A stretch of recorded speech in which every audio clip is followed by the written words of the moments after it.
Se puede decir que todo lo que no podemos predecir en un futuro, en un tiempo predeterminado. En comunicaciones o bien en las señales, los procesos aleatorios se pueden definir como las variables aleatorias, un conjunto de variables aleatorias. Estas se definen como las funciones correspondientes al tiempo, en las cuales, bueno, se expresan por medio de distribución en un espacio muestral predeterminado. Em, Algunas de sus características pues son estas, que son sus funciones son dadas en el tiempo, se pueden definir, no se puede definir su forma de onda que llevará en un futuro, y un experimento tiene términos de un espacio muestral, de modo que cada experimento se asocia con cada punto tomado de la muestra al agregado de todos los resultados posibles en el experimento, se llama espacio muestral. Es lo que estaba mencionando, que es básicamente que cada uno de los puntos en los cuales nosotros distribuimos este proceso se llama espacio muestral. Bueno, los tipos de procesos aleatorios serían los no estacionarios y los estacionarios. Los no estacionarios tienen la característica de que la media y la varianza pueden variar con el tiempo, más por lo contrario, los estacionarios son todo lo contrario, en los cuales la varianza y la media no varía. Y bueno, son ergódicos. Esto quiere decir, bueno, en probabilidad yo lo que estaba viendo que ergódico es básicamente que solamente se genera mediante un proceso, ajá, solamente mediante un generador. Y bueno, en señales sería con respecto a eso, a un generador solamente, ya sea la voz, una señal de radio o un generador compuesto por componentes iguales. Algunos ejemplos que yo encontré acerca de los procesos aleatorios, bueno, yo los puse de forma general, pero por ejemplo, en las señales serían los electrocardiogramas, sería no estacionario porque tiene una variación con respecto al tiempo. Ajá, hay pequeñas variaciones y en estas variaciones es por eso que se dice que no es estacionario. Terremotos sería, por ejemplo, en función de lo de su estudio en ondas, ajá, cómo es su comportamiento con respecto a las ondas.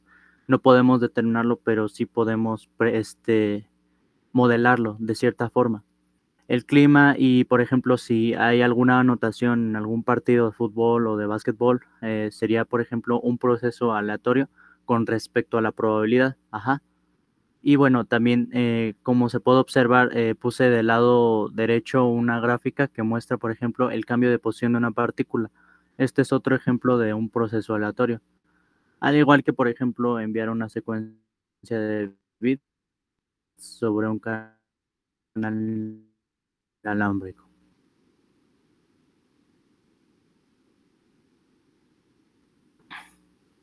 Bueno, el estacionario y no estacionario es básicamente que el estacionario no varía con el estacionario. A ver, perdón. El estacionario es el que está totalmente constante en el tiempo, perdón, y el no estacionario es el que varía. Se podría decir que el estacionario es en el cual en donde, aunque es, digamos que no se puede predecir de cierta manera, hay un rango en el cual permanece constante y del cual nosotros podemos variarlo, podemos modelarlo, ajá, y podemos determinarlo de cierta forma y a través de lo que vamos a ver un poco más adelante. Y lo no estacionario es todo lo contrario, es cuando es caótico, ajá, es totalmente caótico, como por ejemplo las señales de voz, que es lo que ahorita vamos a ver más adelante. Y bueno, el cambio en la moneda en Estados Unidos. Pero bueno, aquí lo muestran como una señal, como un gráfico, debido a que quería ejemplificar que cuando es estacionario, para poder determinarlo, para poder modelarlo, se necesita muchas veces observar el gráfico en ciertas áreas o en ciertos rangos. En la parte de abajo, como se puede mostrar, lo amplificado, que se comporta de cierta esto forma en un periodo, pues es básicamente tiempo predeterminado para poder modelarlo. Es como decir, terminado, nosotros podemos observar cómo se comportaría de una forma más adelante. Y este sería un ejemplo de una forma estacionaria, ajá, de un proceso estacionario.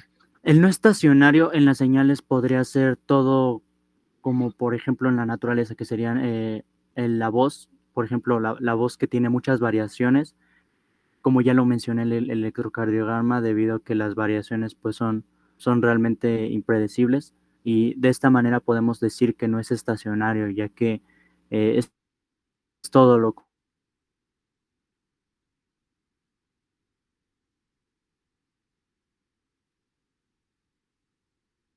buscando este simulador, pero la verdad es que no lo encontré. Creo que era precisamente de la página donde lo busqué. Pero bueno, aquí es un ejemplo. No sé si alcancen a verlo de la parte de arriba que dice no estacionario, el gráfico. Miren, en esta parte. ¿Sí lo alcanzan a ver? Ujú. Bueno, entonces este gráfico lo que realmente es ejemplificar la distribución en cuanto a los generadores. Es, es la curva de densidad de probabilidad. Ajá. Entonces, si tenemos, por ejemplo, un proceso no estacionario, tenemos que, conforme a todos los generadores, observamos que en un rango predeterminado se puede comportar de la misma manera. Pero ojo, esto sería con respecto a todos los generadores. Ahí nada más tenemos unos pocos. Si aumentamos los generadores, podemos observar una curva un poco más definida, que es lo que tenemos del lado derecho. Ajá. Y la línea roja quiere decir que digamos que lo está corriendo en este tiempo, en donde todos, si se puede observar, todos los gráficos de color azul se comportan más o menos constantes y podemos observar esta curva un poco más definida. Cabe mencionar que, por ejemplo, estas curvas varían con respecto al tiempo, con respecto a en qué posición del tiempo se esté checando. Ajá. Y pues bueno, esto sería la diferencia en cuanto a los estacionarios, que es todo lo contrario. Aquí se comportan constantes con respecto a todos los generadores, y en un momento dado o en un tiempo respectivo, eh, cualquier generador se comporta igual, o sea, no cambia la curva de densidad de probabilidad. Y bueno, esta curva es importante ya que es la forma en la que nosotros podemos modelar este tipo de señales, este tipo de procesos. Ajá. Y bueno, aquí es lo que mencionaba. Si nosotros tenemos un eh, caso infinito en los cuales tenemos muchos generadores, tenemos una curva mucho más definida y tenemos esta expresión que, por lo que, bueno, lo que estaba viendo yo en la fuente de información que investigué sería el histograma sobre el número de generadores por delta X. Algunas de sus propiedades serían estas, que sería el f de x está dado por la integral de menos infinito a infinito, la cual es igual a 1. Esto quiere decir que todo dentro de la campana digamos que del gráfico que se encuentra del lado derecho, no sé si lo alcanzan a ver, da igual a 1. Esa es la probabilidad de que dé igual a 1.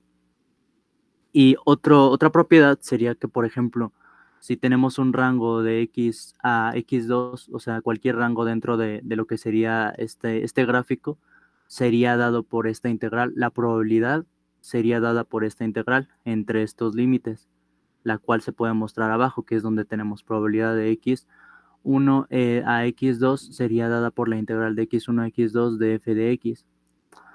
Y bueno, él es el valor esperado. El valor esperado está dado por, bueno, el valor esperado de la función es igual a la integral, que sería g de x en este caso, y sería multiplicada por la función de densidad de probabilidad, que sería otra propiedad de esta.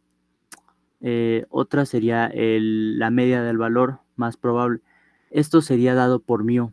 Mu, no sé si lo alcanzan a ver, está un poco borroso, lo voy a acercar un poco más, pero ahí está. Mu es igual a la esperanza de x, que esto es igual a x multiplicada por la función de densidad de probabilidad. Y la última sería lo de la varianza. La varianza está dado por sigma al cuadrado, y esto es igual a la esperanza dada de x menos mu al cuadrado. Esto quiere decir que estamos, digamos, de cierta forma, viéndolo a partir de un punto x. Ajá, si se puede observar en este gráfico tenemos varias sigmas. Esto quiere decir que entre más sigmas podemos observar el porcentaje en el cual nosotros vemos la distribución de los datos, ajá, de los datos que nosotros tenemos en la probabilidad, y está dada por esta integral, que sería de menos infinito a infinito. sería observada desde x y es x menos mu al cuadrado por la función de densidad de probabilidad. Y la última pues sería lo de la desviación estándar, que sería solamente sigma, no sería sigma al cuadrado. La última, bueno, estas son propiedades, creo que ya lo habían mencionado lo de la autocorrelación, pero esta se basa básicamente en una, por lo que encontré sería en una señal. Y bueno, aquí dice que r de x, bueno, esta es una función que está dado en 2 puntos en el tiempo, y esto está dado a la esperanza de 2 puntos en el tiempo, que sería t1 y t2. Es exactamente lo mismo que tenemos abajo. La función de t, t más tau es exactamente lo mismo de arriba. T más tau sería la distancia que nosotros tenemos. Y esto está sería igualado a la esperanza con respecto a lo mismo, a x de t, x de t más tau, que sería t más tau sería de cierta forma la separación que tenemos nosotros. Ajá, la correlación se basa básicamente en la similitud que nosotros tenemos. Es decir, si tenemos una señal y tenemos 2 puntos en una separación dada, esto sería lo mismo que tuviéramos otros 2 puntos, pero con la misma separación. Y esto está muy relacionado con la siguiente propiedad, que sería en los procesos estacionarios. La correlación depende de la separación en el tiempo. Esto quiere decir que, por ejemplo, si tenemos una separación que, como ya lo mencioné, realmente lo que importa es esta separación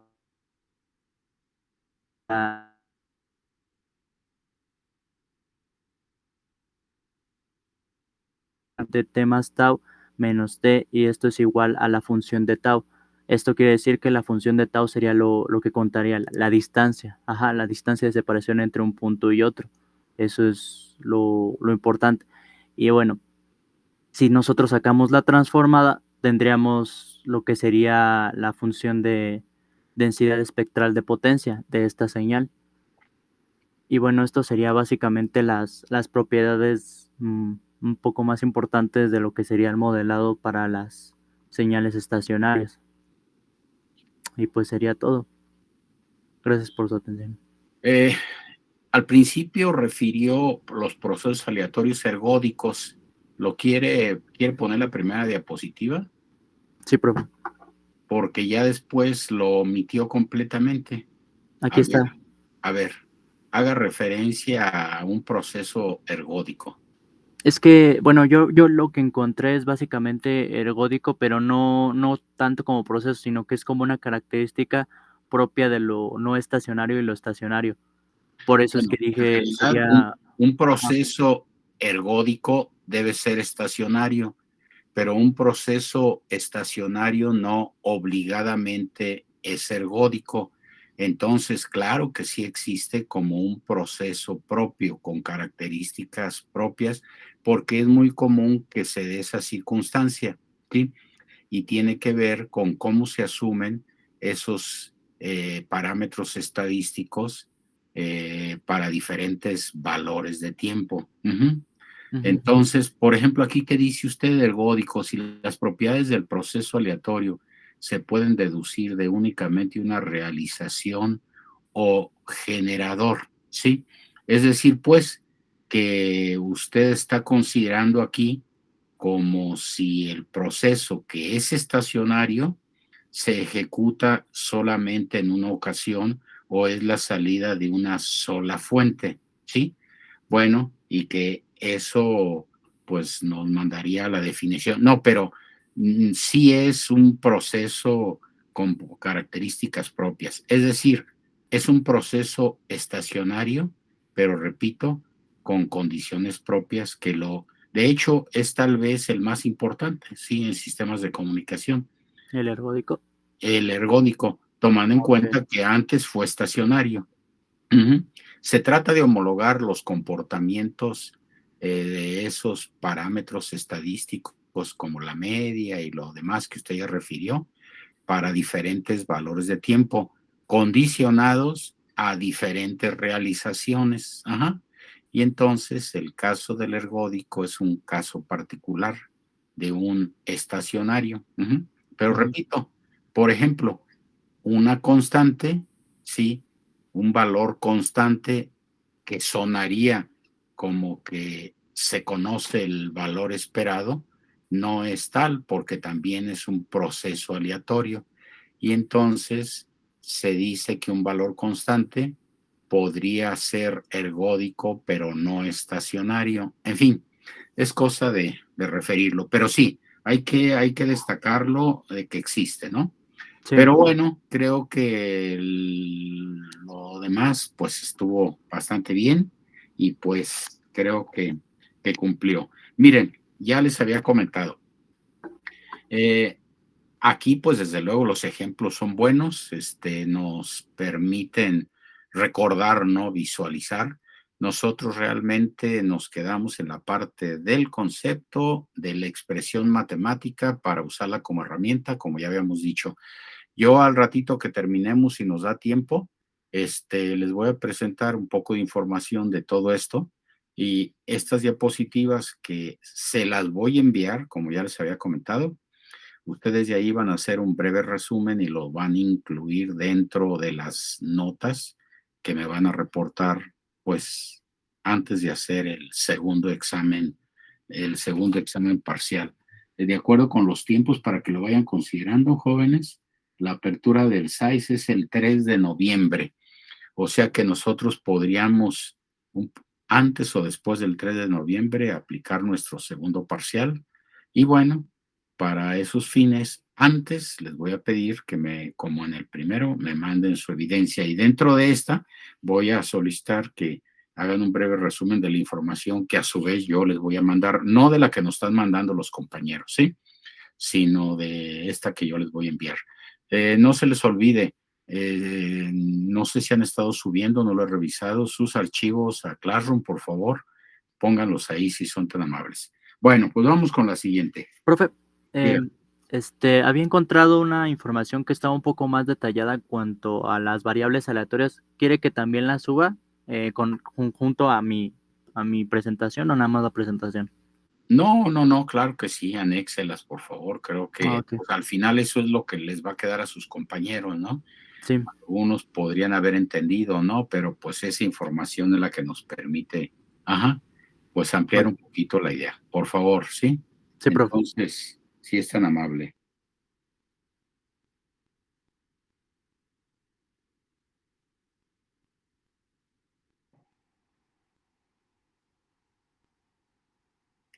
Bueno, entonces seguimos. ¿A quién le tocaría? A Pérez Gutiérrez Irán. ¿Sí está con nosotros? Irán. Sí, profe, aquí estoy. Ah, pues sí es tan amable. Sí, Comparto. le estoy abriendo. Ok. Y luego, pues ya, por último, pues le tocaría a Karen Lisset. ¿Sí está Karen? Sí, aquí estoy. Ok, bueno, pues terminando, el compañero Irán va usted, si es tan amable, ¿sí?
Híjole, creo que no puedo compartir. Bueno, no sé si sea mi computadora o algo así, pero no puedo compartir la pantalla.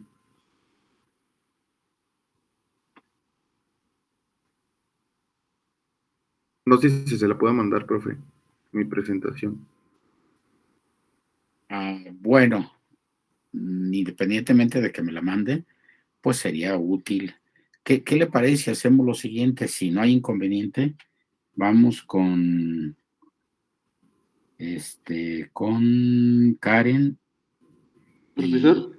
Lo que podría hacer sería subir la Classroom y que alguien más la compartiera y ya de ahí expusiera. Así es. Sí, bueno, voy a hacer eso.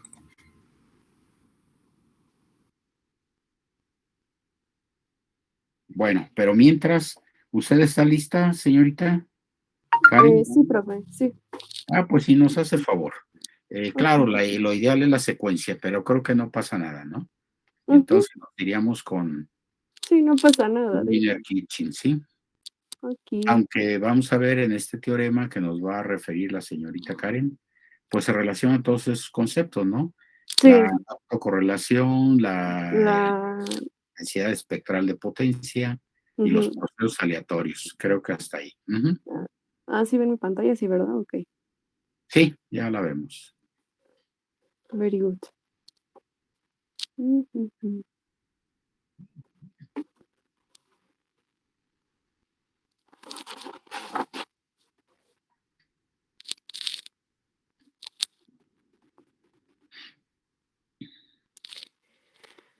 Ay, ay, ay.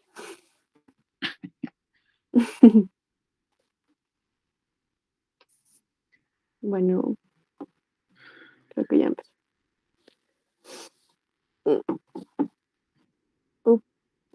Ok. Bueno, yo les voy a hablar del teorema de Wiener-Kinchi. ¿Cómo se dice, profe? ¿Kinchi? Sí, Kitchen. Lo que pasa es Ok. que el señor, pues, no es gringo, ¿no? El primero sí. Ajá. Bueno, el primer señor se llama Norbert Wiener y probó este teorema para el caso de una función determinista en 1930. El otro señor, el de la izquierda, es Alexander Kinchin, que posteriormente formuló un resultado análogo para los procesos estocásticos estacionarios, y esto lo publicó en 1934. Y bueno, antes de pasar al teorema de Wiener-Kinchin, les voy a mencionar unos conceptos que anteriormente ya han expuesto mis compañeros, pero pues como para recordar, ¿no? Bueno, la autocorrelación es una serie en el tiempo y es la relación mutua existente entre los valores de una serie de tiempo en diferentes periodos y describe lo que tiende a sucederle a un valor si se da un cambio en el otro valor. Por ejemplo, cuando les voy a dar un ejemplo de la autocorrelación, pues. Cuando una persona saluda a otra, le dice, ¿cómo estás?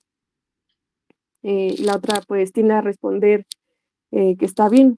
Esto puede ser constantemente durante un largo periodo de tiempo, que va a ser la constante que es la línea punteada que ven ahí. Entonces, a lo largo de ese tiempo puede haber imprevistos, que puede subir cuando la persona se siente mucho más que bien, se siente muy feliz, y puede haber que la persona se sienta muy mal, que son las curvas de abajo. Entonces, el que esté bien o mal es el error que está alrededor de la constante.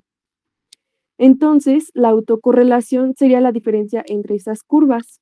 Bueno, más bien las similitudes, perdón. Y entonces la autocorrelación son las similitudes que hay en los cambios imprevistos que hay a lo largo de la curva. ¿Ok? Que hay en la curva a lo largo de un periodo, perdón. A ver, después vamos con el proceso aleatorio estacionario en sentido amplio. Bueno, como anteriormente lo mencionaron, un proceso estacionario es un proceso estocástico cuya distribución de probabilidad en un instante de tiempo fijo es constante para todos los instantes de tiempo o las posiciones, como por ejemplo en 2, 4, 6, como se ve en la gráfica, es constante en 2. Se dice que está en sentido amplio solo para que esté en sentido amplio solo requiere que el primer y segundo momento no varíe con respecto al tiempo.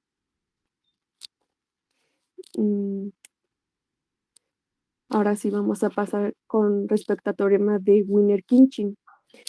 Este teorema dice que si un proceso estocástico es estacionario en sentido amplio, su densidad espectral de potencia se puede expresar como la transformada de Fourier de la función de autocorrelación. El teorema de Wiener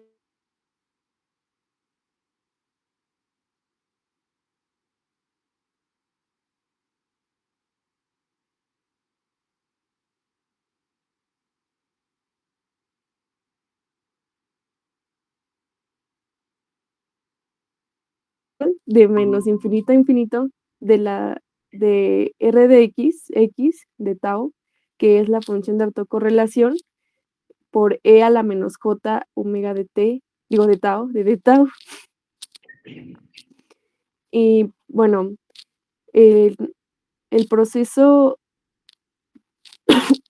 perdón, el proceso estacionario en sentido amplio, en este teorema, se refiere a algún fenómeno o experimento cuyas realizaciones exhiben una media o esperanza temporal constante y cuyas varianzas solo dependen de la diferencia de tiempo entre los valores de la señal.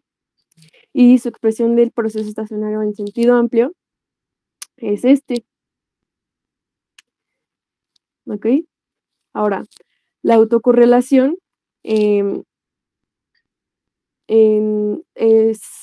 solo depende de la diferencia de los tiempos. Y en sí, la autocorrelación intenta capturar la similitud de las señales a lo largo del tiempo. Y su ecuación es la siguiente, que anteriormente ya nos habían dicho nuestro compañero. Y después,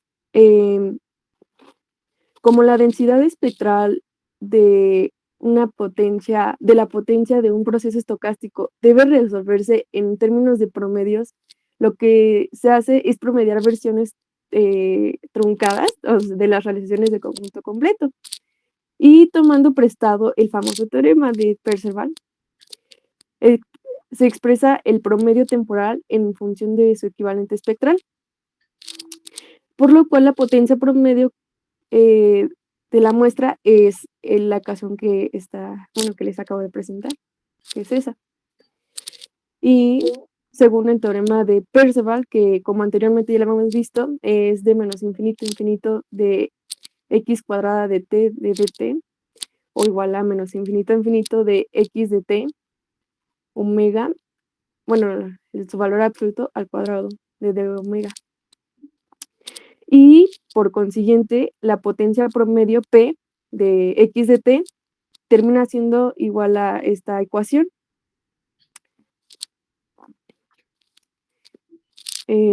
Después, donde el término xt de omega, bueno, el absoluto de xt de omega al cuadrado, no es otra cosa más que la transformada de Fourier de xt, bueno, x de t.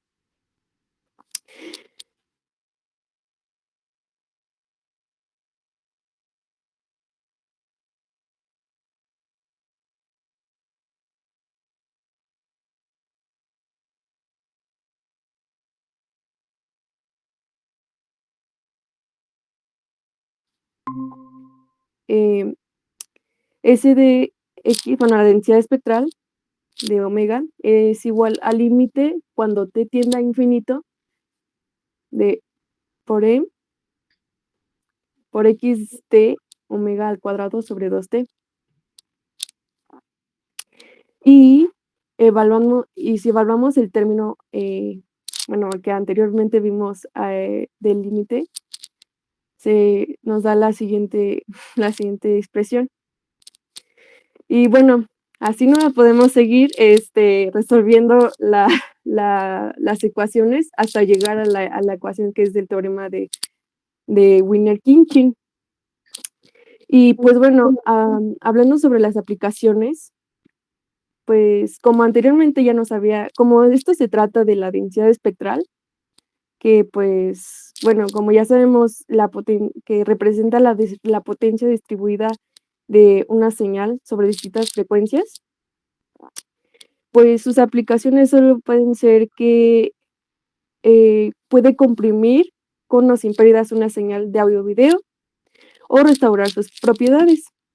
y también puede proporcionar información muy valiosa sobre la dinámica interna de muchos sistemas físicos y también sirve para identificar elementos o compuestos químicos. Y pues bueno, creo que esto sería todo de mi parte. Bueno, ¿no trae algún pequeño ejemplo? Ejemplo, no, no. Bueno, muy bien. Pues es Bueno, un teorema interesante, jóvenes. Tiene muchas aplicaciones en sistemas de comunicación, porque vean cómo se relacionan pues todos estos parámetros. Y aparentemente, bueno, el análisis matemático muy interesante, todo, pero nosotros la herramienta que es la que vamos a tomar nos da un método alterno de calcular la densidad espectral de potencia de una señal. Si conocemos su autocorrelación, nosotros en un proceso aleatorio específico, ¿no? Podemos usar la autocorrelación para el cálculo de la densidad espectral de potencia. De tal forma, jóvenes, que, bueno, pues que es un elemento extra para poder conocer estos parámetros, ¿sí? En fin, bueno, pues ya no sé qué pasó con usted, Irán. Pues ya lo subí al Classroom. No sé si alguien me pudiera hacer favor de Por favor, poder. jóvenes, pueden intentar compartirlo. Déjale ver yo, si quiere.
Ya lo tengo yo, profe, si quiere yo la comparto. Sí, si nos hace favor, y ahí le va ayudando, ¿no? Haciendo los movimientos. Sí, ok, voy a compartir mi pantalla entonces. A ver, déjenme ver. Vuelvo a compartir. Mm,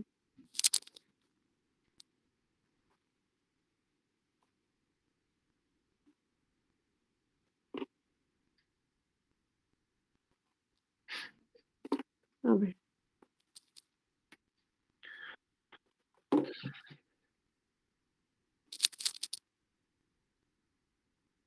¿cómo? Sí, ya está. Gracias. Bueno, pues yo les voy a presentar teorema de límite central y pasamos a la siguiente. Bueno, no, yo no encontré muchos antecedentes y el antecedente que encontré fueron que eran ideas primero de Demois y de Laplace para sucesión de sumas renormalizadas de variables aleatorias de Bernoulli con varianza acotada y promedio finito que convergen en distribución de una variable con distribución normal estándar. Pasamos a la siguiente, por favor. Y pues, dentro de este teorema encontramos varios aspectos. Vamos a encontrar una distribución muestral de la media, y la distribución muestral no es más que un número infinito de muestras, donde se le puede sacar la media, y a estas medias también se le hace una nueva media. Necesitamos que el tamaño de la toma de muestra de medias sea un tamaño suficientemente grande, y pues estuve encontrando en varios libros que a partir de 30 muestras que se extraen, ya podemos considerar que es un número grande. Entonces, a partir de 30, mayor o igual a 30 de toma de muestras es un número grande. El teorema, pues, busca que sea una distribución normal, busca comprobar que esto se vaya a comprobar de una distribución normal. Bueno, más adelante vamos a ver la gráfica de la normal, ¿no?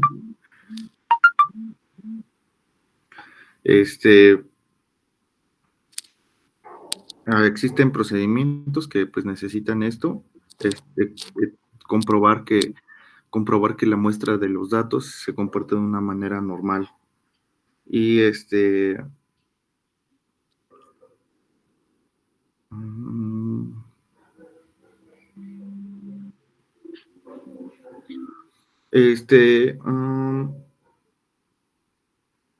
también si la distribución de la población que vamos a tener en las muestras es simétrica, pues para un número pequeño de muestras, esto va a ser más que suficiente. No necesitan a veces ser las 30 muestras para que empecemos a trabajar, sino que un número pequeño de muestras puede ser suficiente. Y yo sé que igual se escucha un poco enredado todo esto, pero más adelante voy a poner un ejemplo donde podemos ir desglosando paso a paso. Y también si la distribución es considerablemente asimétrica, ahí sí vamos a necesitar un número más grande de muestras para poder trabajar, y pues eso es como una gráfica exponencial. Creo que pasemos a la siguiente.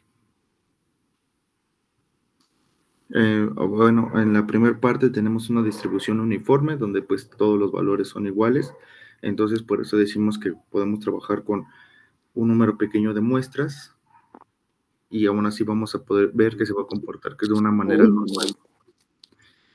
¿Podemos pasar a la siguiente? Y entonces aquí tenemos una distribución exponencial con muchas muestras de muchos y diferentes valores. Entonces, para esto vamos a tener que trabajar con muchas muestras para que se pueda formar una gráfica normal a partir de ellos. Y vamos a la siguiente. Y bueno, aquí tengo un ejemplo para que sea un poquito más sencillo de trabajar. Tenemos 3 elementos para trabajar, ¿no? Estos datos son 2, 4 y 6, que bien pudiera ser, no sé, un dado triangular. Que no solamente nos interesa que tengamos el número 2, el número 4 y el número 6. Y de eso pues vamos a necesitar cuál es su probabilidad, ¿no? Y pues todos tienen la misma probabilidad. Son equiprobables. Entonces todos tienen un tercio.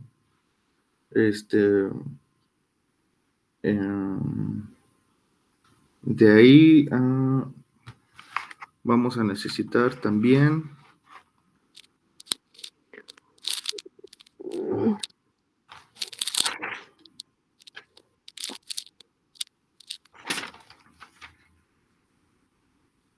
vamos a necesitar la media y entonces vamos a multiplicar su probabilidad por la variable y ya vamos a tener, no sé, ahí en la tercera columna tenemos que es 2 tercios, 4 tercios, 6 tercios y la media va a ser es igual a 4. En la última parte tenemos que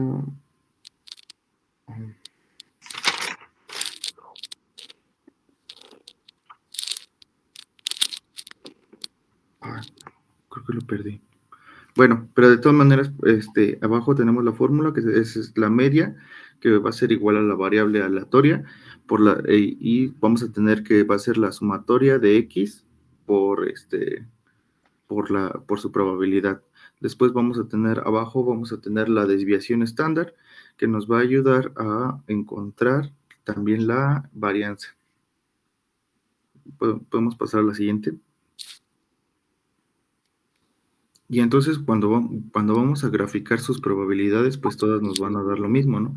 Que es lo mismo que teníamos, que es lo mismo que teníamos en la primera gráfica que les mostré, que es todos tienen la misma probabilidad y también pues esta es simétrica, ¿no?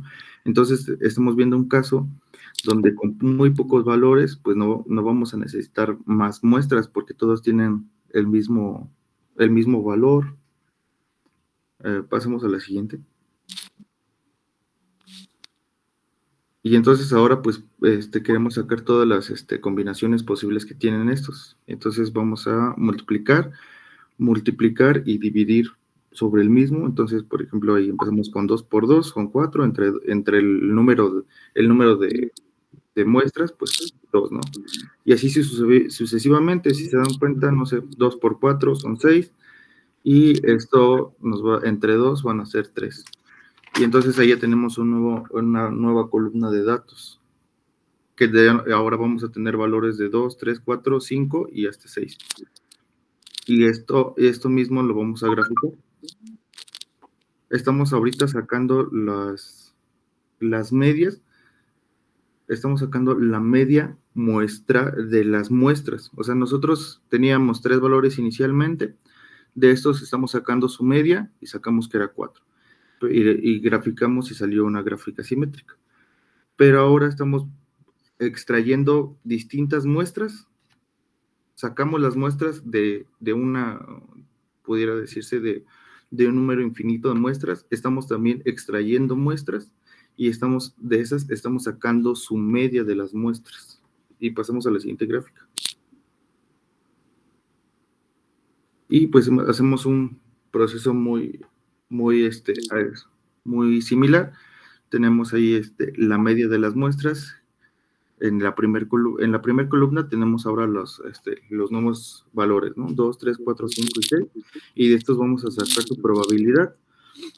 Mismos que estos nos van a sumar, pues 1, porque todos, bueno, ahí está la probabilidad de cada uno. Si nos vamos dando cuenta, tenemos que el primer valor, como nada más se repetía una vez en toda la gráfica, entonces como solamente 2 teníamos, el número 2 se repetía solamente una vez, entonces solamente tenemos que va a ser un noveno. Y el número 3, pues se repetía 2 veces, pues van a ser 2 novenos. El número 4 van a ser 3 novenos. Y creo que en esa parte ya podemos ir viendo cómo se está comportando nuestra gráfica, porque eso va a ser lo que vamos a graficar al final de cuentas. Estamos también sacando la desviación estándar y su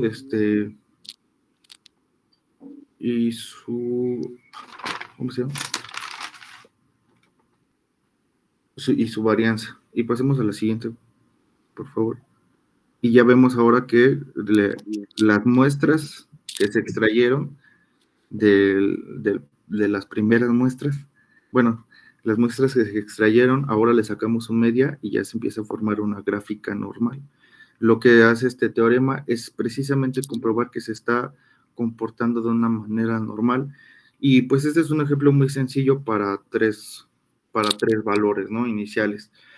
Pero bueno, lo que leía es que este teorema es aplicable para cuando hay demasiados valores con demasiados parámetros y nosotros queremos encontrar dónde está la media. Entonces se hace el análisis de muchos datos para poder sacar una media y ver que efectivamente se comporta de una manera normal. Este teorema nos dice también que la media de las muestras también va a ser la media de la distribución muestral. Y pues creo que en esencia eso era. Muy bien. Sí, creo que está muy bien presentado el tema, ¿no? Ok. Gracias. Bueno, pues muchas gracias, Ciro.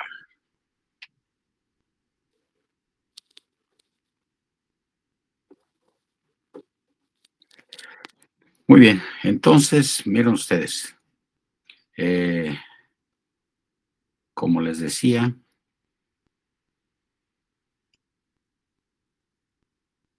yo les voy a enviar esta información, no sé, hoy o mañana, no sé, que tiene que ver con el tema, ¿no?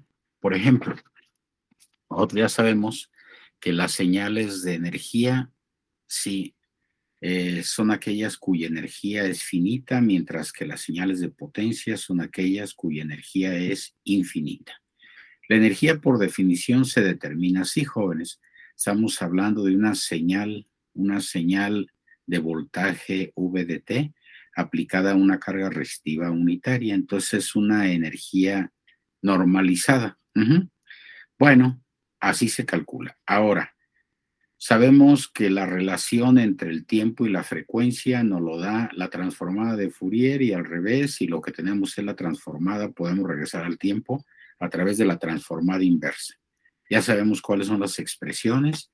Fíjense ustedes en esta primera expresión, si sustituimos la transformada inversa para V de t, acuérdense, ¿se acuerdan que era 1 sobre 2pi, integral de f de omega por e a la j omega integrada con respecto a la frecuencia? ¿De acuerdo? Ok. Bueno, en esta expresión final, el cuadrado del valor absoluto de la transformada de Fourier, jóvenes, se le conoce como densidad espectral de energía. Bueno, de acuerdo con la expresión, también es un teorema de la energía de Rayleigh, que nos dice que la distribución de la energía en una onda de este tipo, o sea, es una onda de voltaje aplicada a una carga unitaria, es, o sea, la forma en que se distribuye esta energía por cada unidad de frecuencia. La energía se da en joules, la frecuencia, sí, bueno, pues se da en hertz, y entonces las unidades del espectro de densidad de energía van a ser joule sobre hertz. ¿De acuerdo? Muy bien. La notación, la manera de expresar el espectro de densidad de energía es en los libros de aplicación con una G mayúscula, función de F frecuencia hertz, ¿sí? Bueno, ¿cómo la determinamos? Es la magnitud de la transformada de Fourier al cuadrado. Unidades, joules sobre hertz. Esto es la densidad espectral de energía. En un conjunto grande de aplicaciones en sistemas de comunicación, es mucho más aplicada la densidad espectral de potencia. Lo mismo que hicimos aquí, lo vamos a obtener a partir de la definición de la potencia. Como la potencia se refiere a señales de energía infinita, pues la forma de evaluar esta potencia también va a ser una potencia media normalizada, es a través del valor cuadrático medio de la señal. Bueno, pues esta es la expresión matemática, ya la habíamos dado, de la potencia contenida en una onda para una carga unitaria. ¿Qué hacemos? Sustituimos el valor de la señal de voltaje, jóvenes, en el dominio de la frecuencia, lo equivalente. Bueno, antes de esto, les quiero decir que si sustituimos aquí en esta expresión la V de t, sí, como si esta fuera 4 casos diferentes, B coseno de omega mt, cuando lo vimos en su momento en potencia contenida en señales periódicas, encontramos que esto era su amplitud al cuadrado medios, B al cuadrado sobre 2, ¿sí? Ahora, si es B seno, sigue siendo su amplitud al cuadrado sobre 2. Este es el valor cuadrático medio de la onda. Ahora miren, una onda se puede procesar en términos de valor promedio, valor cuadrático medio o valor eficaz. En el caso de comunicaciones, la mayoría de las aplicaciones tiene que ver con su valor cuadrático medio, con su valor, digamos, de potencia media normalizada. Ahora, dependiendo de la aplicación, si nos preguntan, calcula la potencia efectiva contenida en una señal, pues ya sabemos, le tenemos que sacar solamente la raíz cuadrada al valor cuadrático medio de la onda. Por ejemplo, vamos a suponer que este valor cuadrático medio se refiere a la potencia media normalizada. Si yo le saco la raíz cuadrada a esto, jóvenes, a b cuadrado sobre 2 nos va a quedar b entre raíz de 2. Esa es la potencia eficaz, la que se conoce como RMS, root mean square, ¿no? Entonces, ya el entorno, el problema, el enunciado nos dirá de qué tipo de potencia estamos hablando. Ahora, si yo multiplico una señal de este tipo, senoidal, b coseno de omega mt, por otro coseno, la potencia contenida en el producto es la mitad de la potencia antes del producto. La potencia que estamos hablando del valor cuadrático medio es b al cuadrado sobre 2. Al hacer este producto nos queda un medio de b al cuadrado sobre 2, es decir, b al cuadrado sobre 4. ¿Esto en qué sentido es relevante? Pues yo ya estoy orientando este asunto, jóvenes, hacia modulación en amplitud. Resulta ser que una señal modulada en amplitud que se conoce como de doble banda lateral de portadora suprimida tiene este formato. Se multiplica, en este caso el mensaje es un coseno por otro coseno y la potencia contenida en el producto es la mitad, dijimos, de la potencia contenida antes del producto y nos queda b al cuadrado 4. Si en lugar de eso la expresión cuyo valor cuadrático medio quiero determinar es de la forma de la cuarta línea, b coseno, coseno más a coseno, se encuentra, jóvenes, sustituyendo en la integral anterior. ¿En cuál? En esta. Sustituyendo aquí se encuentra que nos queda, como ya dijimos, la primera parte es la expresión de la línea 3. Entonces nos queda b cuadrada cuartos. Y le sacamos el valor cuadrático medio a coseno, nos queda al cuadrado medios. Se dice que esta es la potencia contenida en una señal de doble banda lateral de gran portadora. Así se le llama. Bueno, eso lo vamos a decir 50 veces o más y se les va a grabar, ¿no? Así es que de ahí salen estas expresiones. Pero bueno, continuando con el asunto del espectro de densidad de potencia. Sustituyendo aquí en esta V de t lo equivalente en el dominio de la frecuencia, que sería como su transformada inversa, encontramos esta expresión, jóvenes. Bueno, la densidad espectral de potencia la vamos a representar con una especie de S estilizada en el dominio de la frecuencia. Y esta es el límite cuando t tiene infinito. ¿Quién es t? Ojo. La definición básica de t era el periodo de una señal periódica. Luego, cuando vimos muestreo, teorema de Nyquist, dijimos que t era el intervalo de muestreo. Como sea, sigue representándonos un parámetro de tiempo. Aquí es eso. T es un parámetro del tiempo, donde f de omega es la transformada de Fourier, ¿sí? Su valor absoluto es su magnitud y está elevado al cuadrado. Vean la similitud entre el espectro de densidad de energía y el espectro de densidad de potencia. En el caso del espectro de densidad de energía simplemente era el cuadrado del valor absoluto de la transformada de Fourier, f de omega, ¿no? Y aquí, pues es este límite. Esto, repito, es de uso continuo, cotidiano, el espectro de densidad de potencia. Como vimos en el teorema de Wiener-Khinchin, nos refirió la señorita, se establece en este teorema que el espectro de densidad de potencia, que es se puede calcular como la integral de la autocorrelación de esa señal. Bueno, lo dijo ella. ¿Qué es la autocorrelación? Es la semejanza que existe con una señal, entre una señal consigo misma, pero a un tiempo diferente, ¿sí? Adelantada o atrasada. Entonces, conocida esa autocorrelación, yo puedo determinar la densidad espectral de potencia. ¿Y qué me indica la densidad espectral de potencia? ¿Cómo está distribuida la potencia en términos de la frecuencia?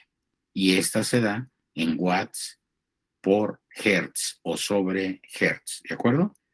Bueno, pues aquí, no sé, Le digo, para nosotros lo que cuenta es cuál es la expresión, cuál es la herramienta, intentando justificar de dónde sale esta expresión.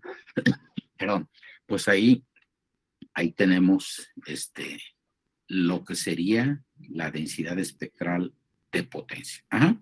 Aquí lo estamos obteniendo a través de la transformada de Fourier, mientras que en este teorema, en el de Wiener, jóvenes, lo estamos haciendo a través de la función de autocorrelación. ¿De acuerdo? Entonces, pues, habría que ver qué nos dan y qué nos piden, ¿no? Bueno, pues aquí hacemos referencia a ese asunto donde tratamos de describir el significado de la densidad espectral de potencia. Dice la distribución de la potencia en función de la frecuencia. A secas, eso es todo, ¿de acuerdo? ¿Cómo está distribuida la potencia en términos de la frecuencia? Ok, bueno, hay 2, 3 actividades en este conjunto de diapositivas que no van a considerar. O sea, ustedes simplemente van a leer las diapositivas, van a hacer un breve resumen, pero lo quiero así, con los títulos. Hasta ahorita que llevamos espectro de densidad de energía y espectro de densidad de potencia. ¿De acuerdo? Bueno. De ahí, ¿se acuerdan que hubo un tema de exposición, la número 1, que tenía que ver con probabilidad? Y ahí más o menos nos hablaron de qué es la probabilidad, tipos de eventos, ¿no? Probabilidad condicional. Bueno, ¿se acuerdan también al principio, ya desde el principio del curso y al principio del segundo parcial? Bueno, pues definimos que era una señal aleatoria, luego después una variable aleatoria, ¿sí? Según referimos aquí, la variable aleatoria es una regla o relación funcional que asigna un número real a cada posible resultado de un experimento. Ajá. Como ese que decíamos, ese famoso dado, ¿no? O sea, entonces, o no sé, o las caras de una moneda, lo más fácil. Bueno, pues no podemos, para procesar la información, tenemos que a través de una variable aleatoria asignarle un numerito a los resultados del evento, ¿sí? Que sería una cara o la otra cara. ¿Y qué decimos? Que si cae águila vale 1 y que si cae sol vale 2, por ejemplo. En fin, eso es lo que hace la variable aleatoria. Ajá. Esta variable aleatoria, jóvenes, sí, bueno, hay clasificaciones, muy breve aquí, nos lleva a lo que es los procesos aleatorios. Entonces, si nuestra variable aleatoria es la salida de una fuente, por ejemplo, una señal de voz, y le asignamos, no sé, la denominación variable aleatoria 1, hasta 30 en el caso de un canal básico de telefonía digital, bueno, pues tenemos 30 fuentes, ¿sí? Donde cada respuesta está representada por una variable aleatoria. Después estas se combinan de manera temporal, de acuerdo con normas preestablecidas sobre el tiempo, y tenemos un proceso aleatorio.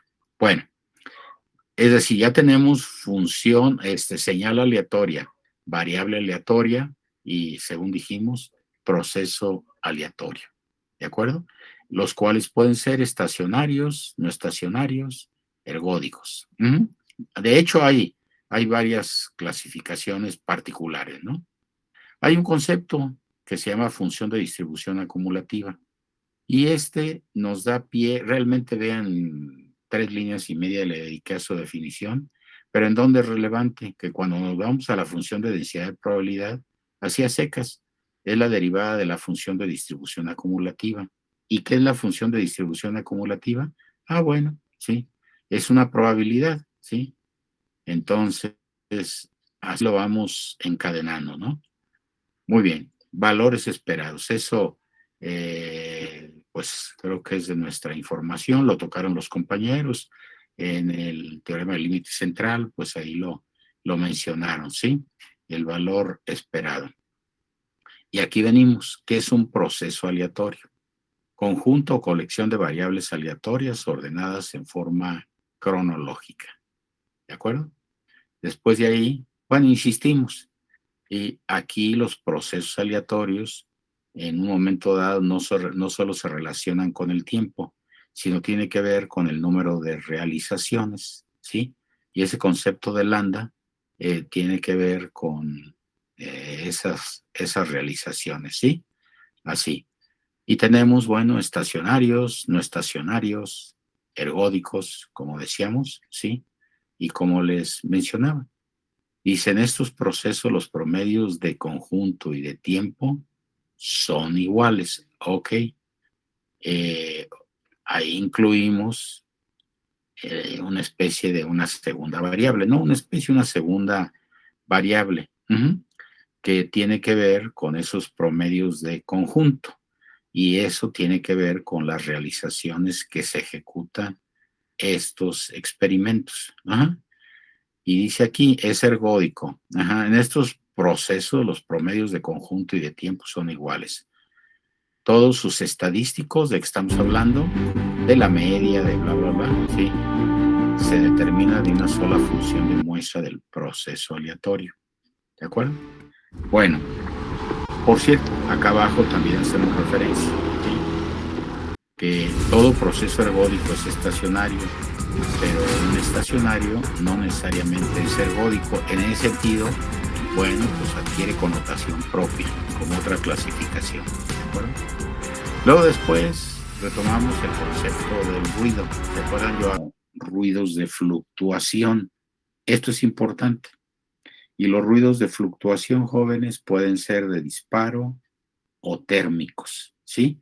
De alguna manera, el ruido de fluctuación tiene que ver con el comportamiento intrínseco natural de los materiales. Ajá. Y aquí adelantito trato de aclarar qué es el ruido disparo y el ruido térmico, ¿sí? Bueno, pues ahí hacemos referencia a el ruido de fluctuación, ¿de acuerdo? El de disparo, ¿sí? Ah, bueno, ojo, el ruido tiene potencia, ¿se acuerdan? Y la relación de la potencia en la señal y la potencia en el ruido nos da lo que se conoce como relación señal a ruido. Entonces, si acabamos de decir que la potencia en una señal es su valor cuadrático medio, la potencia en el ruido, en consecuencia, la tenemos que procesar de la misma manera. Es el valor cuadrático medio del ruido. Bueno, pues usamos la misma expresión de definición del valor cuadrático medio y en primer caso tenemos el valor promedio. Ese es como el valor de CD. Yo al principio les dije que se parte de la consideración de que toda señal tiene un valor de voltaje de corriente directa. ¿Quién me lo da? En el caso de las periódicas, pues me lo da A0 o F0, que es el valor de CD. Ajá. Y que se calcula de alguna manera a través de el valor promedio, ¿sí? Luego después tenemos el valor cuadrático medio del ruido. Pues es la expresión de valor cuadrático medio, nada más que hace rato la consideramos como V de T. Ese es un mensaje. Eso me da la potencia contenida, pero en, digamos, en la señal de información, ¿sí? Mientras que aquí estamos hablando del valor cuadrático medio, pero del ruido, ¿de acuerdo? Ok, ruido promediado en el tiempo, fuente de ruido única, son expresiones, sí. Ah, ok, ruido blanco. ¿Se acuerdan que dijimos que el ruido se le considera como blanco cuando su densidad espectral de potencia se mantiene constante para cualquier valor de frecuencia? Pero el ruido sigue siendo aleatorio, es decir, constante entre ciertos límites y además hacia qué valor constante como tal tiende. Bueno, pues de ahí la condición. Bueno, algunas pequeñas expresiones de ruido blanco limitado en banda, ¿sí? Ruido blanco en sistemas lineales, el ruido térmico. Alguien mencionó de este grupo algunas expresiones, por ejemplo, la densidad espectral del ruido, para este caso del ruido térmico, es 2 veces K por T, donde T es la temperatura, así lo dijeron en Kelvin, y K es la constante de Boltzmann, ¿no? Sí. Entonces, dado en Julius, sobre Kelvin, ¿no? Ok. El ruido térmico, visto desde el punto de vista de valor cuadrático medio. Así. Bueno, unos pequeños ejercicios, lo único que cambia es un arreglo de resistores en serie, en paralelo, ya sabemos, ¿sí? Se conectan en serie, se conectan en paralelo. Ajá. En este ejemplo, pues está resuelto. Simplemente usamos las expresiones anteriores para calcular, ¿sí? Estos valorcitos. En fin, sigue siendo lo mismo. Ejemplos resueltos, ahí ustedes los ven. Sí. Bueno, factor de ruido. El factor de ruido es la densidad espectral de potencia de todo el proceso, es decir, de la fuente, del medio de transmisión, todo lo que participa en el sistema de comunicación. Y si lo relacionamos con la densidad espectral de potencia, nada más de la fuente, a eso se le conoce como factor de ruido, pero estamos hablando de la densidad espectral de potencia del ruido específicamente, ¿no? La N de noise, ya saben, ¿no? Entonces, pues ahí nos queda. Bueno, la función de correlación ya la vimos, ¿sí? ¿Qué nos dice? Miren, esto es interesante. Resulta ser que sin referirlo, lo que tenemos aquí es precisamente el teorema de Wiener, ¿no? O sea, Khinchin, donde esto refiere que estamos hablando de la densidad espectral de potencia. Entonces dice, la transformada inversa de Fourier de la densidad espectral de potencia se le llama función de autocorrelación, ¿ok? Y le estamos llamando, pues, RF. Pues la función de autocorrelación, sí, ya saben, definida así de esa manera, nos permite calcular la densidad espectral de potencia como la transformada directa, sí, pero de esa RF, que es la función de autocorrelación. Entonces les decía que es un método alterno para calcular la densidad espectral de potencia cuando se conoce la función de autocorrelación, que es lo que involucra precisamente este teorema, ¿no? El que acabamos de ver con la compañera. Y tenemos pues correlación cruzada, ya saben, como la correlación entre dos funciones, ¿sí? La correlación vean, esto es relevante. ¿Qué nos significa en realidad la correlación? Aquí dice que nos permite conocer las medidas de la semejanza de una señal con ella misma en el caso de la autocorrelación o con otra señal que es la correlación cruzada.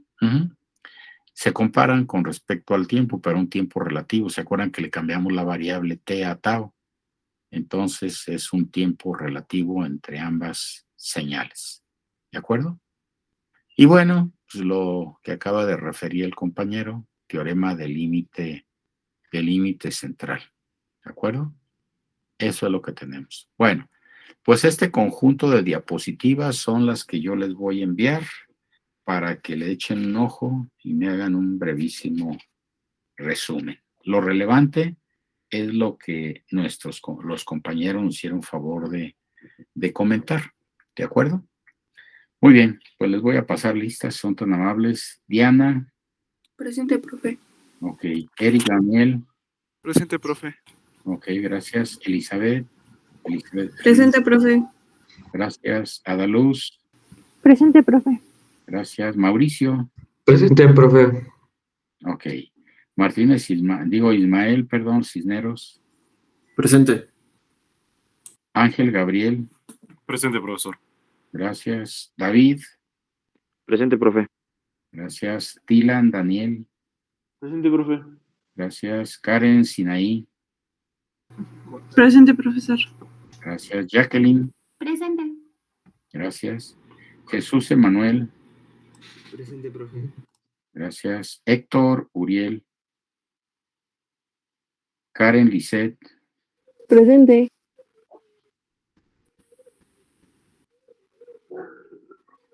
Aquí. Vázquez Alexander. Francisco de Jesús. Presente, profe. Gracias. Eduardo Javier. Presente, profe. Gracias. Jonathan Mejorado. Presente, profe. Gracias. Jocelyn. Presente, profe. Gracias. Luis Federico. Presente, profe. Ok. Emiliano Pastrana. Presente, profe. Gracias. Carlos Emanuel. Ok. Urim Rafael. Presente, profe.